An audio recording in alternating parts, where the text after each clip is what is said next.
Hello दोस्तों, this is Vishakha टागा coming up with next round of let us explain. अब Japan के बारे में तो आप जानते ही होंगे, एक ऐसी सिटी जो कि बहुत ज़्यादा डेवलप्ड है एंड बहुत ज़्यादा टेक्नोलॉजिकल एडवांसमेंट है and the city which has contributed in growth of India.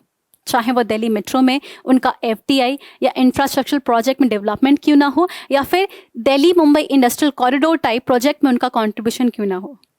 But today we are not talking about Japanese cooperation only in terms of basic infrastructure. आज हम cultural infrastructure की बात कर रहे हैं when we are talking about topic that is International Cooperation and Convention Center, जो कि रुद्राक्ष नाम से वाराणसी की सिटी में स्टैब्लिश किया गया है। अभी क्या है, कैसे बनाया गया है, इसमें जापान इंडिया कॉपरेशन या एंगल कैसे आता है, ये सब हम आज के करंट अफेयर में डिस्कस करेंगे। Now let's just move ahead. First of all, why are we talking about the city? Because the center called as Rudraksh, जिसको वाराणसी में स्टैब्लिश किया गया है, recently prime minister of India ने इसको इनॉग्रेट किया है। तो सवाल ये बनता है कि ये सेंटर बेसिकली है क्या। अब इस सेंटर को समझा जाए तो इसकी नींव जो है वो 2015 में रखी गई थी, जब Shinzo Abe Japanese prime minister India में आए थे। एट दैट टाइम एक जैन गार्डन अहमदाबाद और यहाँ पे रुद्राक्ष सेंटर स्टैब्लिश करने की बात की गई थी। एंड एवर सिंस देन इस पे काफ़ी कंस्ट्रक्शन हो चुका था, तो अब इसको रिसेंटली इनॉग्रेट कर दिया गया है।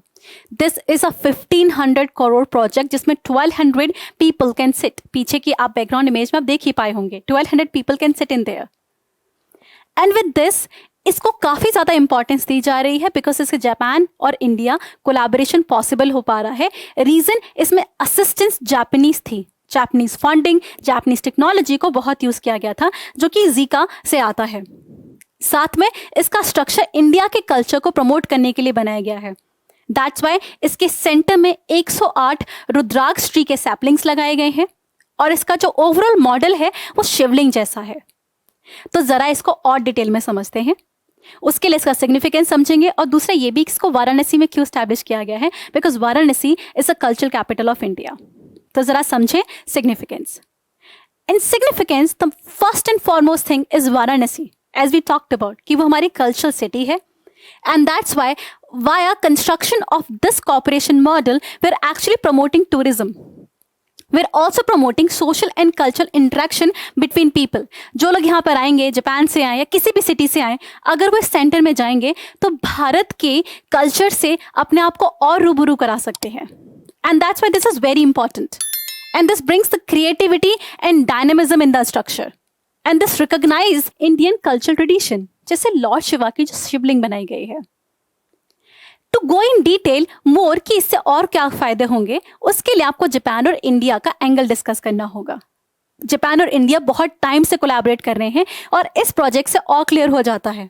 ये हो चाहे इससे पहले अहमदाबाद में जो जैन गार्डन बनाया गया था, these both are serving the purpose of making the collaboration between two countries, जहाँ पे मॉडर्निटी और ट्रेडिशन दोनों आके मिल जाते हैं और दोनों से इंटरनेशनल रिलेशनशिप स्ट्रांग हो जाते हैं। This is also very important. अब तक जो हमारा कोलैबोरेशन था वो इकोनॉमिक्स और स्ट्रैटेजिक स्फेयर में था, जहाँ पे जापान को इंडिया का नेचुरल अलाई माना जाता है and both are natural partner.